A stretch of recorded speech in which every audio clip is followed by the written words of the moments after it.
салому дуруд тақдими шумо ҳамаи дӯстдорон ва алоқамандони ҳодисаҳои ҷолиби табиат ва озмоишҳои шавқовар. тавре ки шумо мушоҳида кардед, барномаи таҷриба аст тақдими шумо ва имрӯз ман беназир масъули барнома омодаам ки шуморо боз бо як озмоиши ҷолиб шинос созам. тамошобинони азиз, дар ҳар барнома ман кӯшиш мекунам ки ба шумо таҷрибаҳоеро нишон медиҳам ки бо маводҳои дастрас анҷом дода шаванд, то ки ҳамаи шумо онҳоро иҷро кунед. зеро иҷро кардани таҷрибаҳо шавқу ҳаваси шуморо ба омӯхтани илмҳои дақиқ бештар мекунад. тамошобинони азиз, имрӯз низ ман ба шумо як таҷрибаи физикии бисёр сода ва осонро омода кардам, ки ҳатто хурдсолон метавонанд ин таҷрибаро бе кӯмаки калонсолон иҷро намоянд.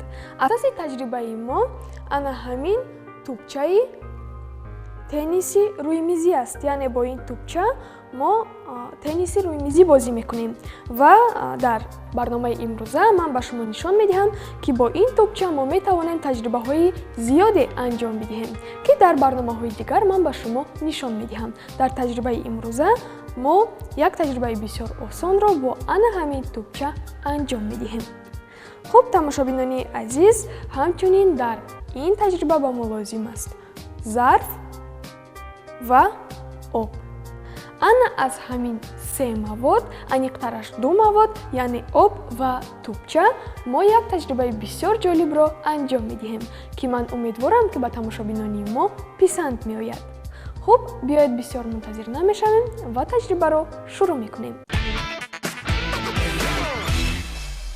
дар ин ҷо мо зарфро мегирем ва ба он об мерезем.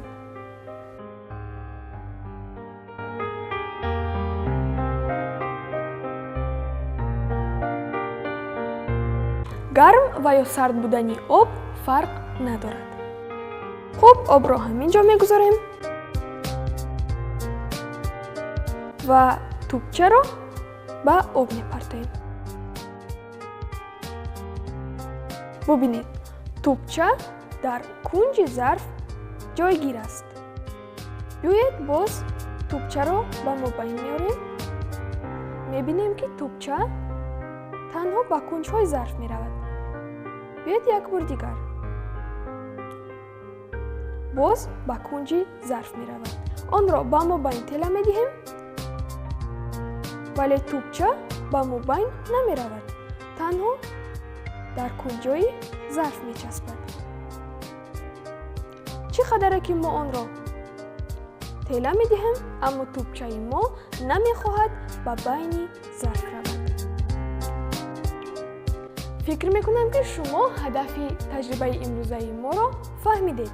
мо бояд коре кунем ки тӯбчаи мо дар байни об ҷойгир шуда бошад, на дар кунҷҳои он. ин бисёр осон аст, ба мо боз ҳам об лозим мешавад. бо диққат бошед.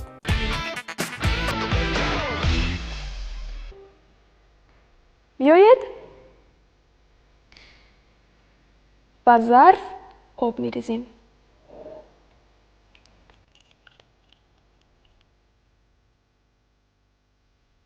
то ҳол тӯбчаи мо, мушоҳида кунед, ба байн намеравад. боз онро ба мобайн мегузорем, намеравад. боз дар кунҷҳои зарф мечаспад. биёед акнун то охири зарф об мерезем ва мебинем ки тӯбчаи мо ба мобайн меояд ё не. эҳтиёткорона обро мерезем. мушоҳида кунед, тӯбчаи мо ҳоло ҳам дар кунҷи зарф аст. боз каме дигар. эҳтиёткор бошед.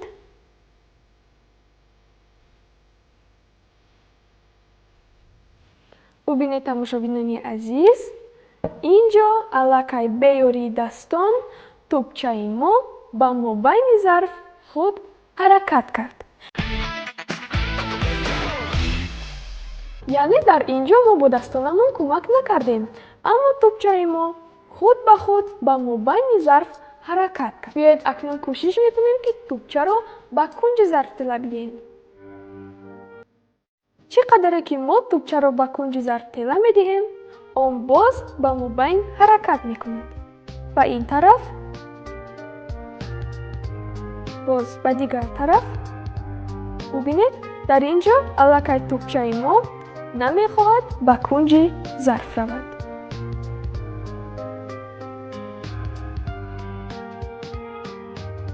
биёед боз тӯбчаро мегирем ва каме обро ба зарф мерезем.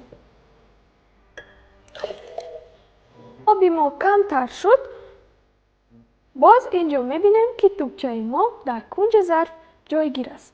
яъне аллакай ин ҷо шумо фаҳмидед, ки вақте ки мо обро то охири зарф мерезем, тӯбчаи мо ба мобайн меравад. ана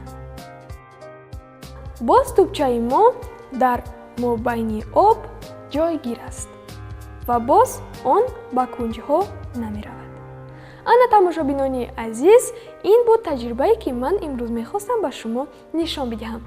аммо фикр мекунам, ки ба шумо ҷолиб шуд.